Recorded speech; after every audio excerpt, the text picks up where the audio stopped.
On the Tuesday before Thanksgiving, my son died on a downtown Dallas sidewalk. In June of 2008, I was given 3 weeks to live. I was 20 when I had a stroke. July 7th, 2004. They tell me I died. It was the most terrifying moment of my life. I was a typical college junior. I came home from school one afternoon to watch Oprah. I picked up the remote and knew I wanted to put my finger on channel 8, but my finger would not touch the number 8. I instantly knew something was wrong with my brain. And then what felt like a lightning bolt went through my head, and it literally knocked me back. The pain was so terrible. I still can't shake that image from my mind. I arrived to pick him up. Instead, I found him stretched out on the sidewalk, people on top of him performing CPR. I ran to his side, and it was horrible. His face was blue, his eyes were rolled back. It looked like he was gone. I was diagnosed with an aortic aneurysm, a hereditary genetic disorder.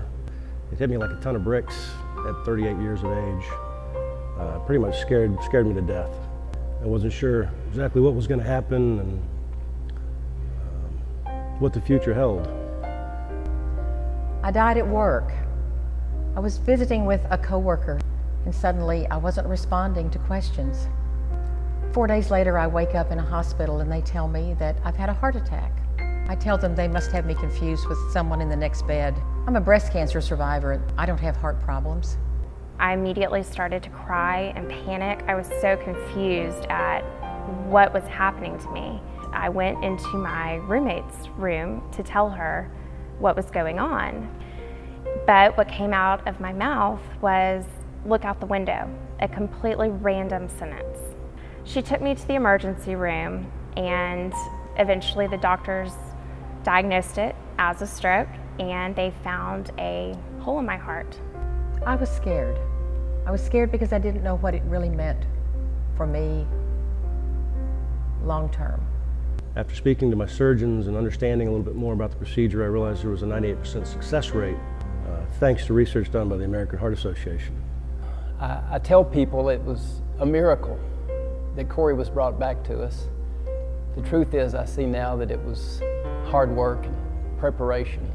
It was training, it was fundraising. That coworker who knew CPR. Someone trained those paramedics in how to use their defibrillator that restarted Corey's heart.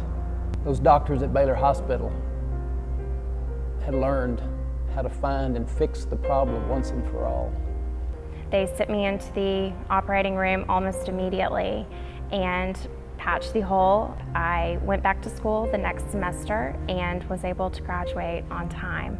Some people have birthmarks. I have a rebirth mark. It enabled them to open my heart and to fix it.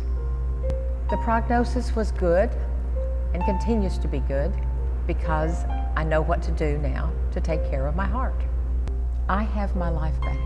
My family is so grateful. I am so grateful. I want to thank somebody that I've never met.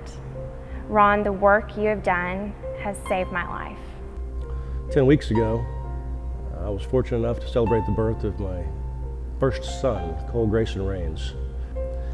And without you, Ron, and without the American Heart Association, I wouldn't be able to celebrate that joy today. Ron, I don't know you, but I do thank you. Not only have you given me life, but you've allowed me to bring a new life into this world, and I can't thank you enough. It's your work that saved my son's life. Your work makes it possible for me to be able to say, thank you. Thank you. Thank you. I'm alive, and I thank you for that.